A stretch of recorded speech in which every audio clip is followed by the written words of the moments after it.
Hello friends, आज होइछि बसंत पंचमी। तेणु मोर समस्त को मोर हापी सरस्वती पूजा। मु पूर्व वीडियो रे देखैथिली पशुमानकर कृमि औषध विषय रे।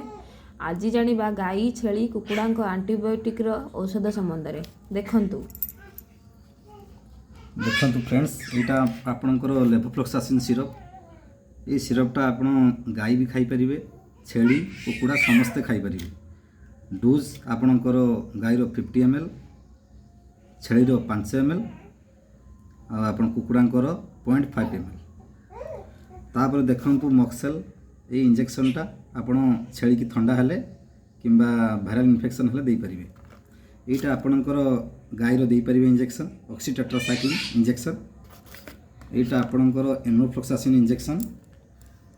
एटा आपणकर छेली ठंडा हो गाई बाछुरी समस्त को दे परिबे ठंडा हेले। एटा एंटीबायोटिक्स गाई पई केवल। एटा आपण कुकुड़ांकर ठंडा हेले एंटीबायोटिक्स लिक्सेन पाउडर को आपण पानी रे मिसई दे परिबे। एटा ठंडा पई एंटीबायोटिक्स एनोफ्लॉक्सासिन। एटा आपणकर सेफ्ट्रियाजोल चेक बी।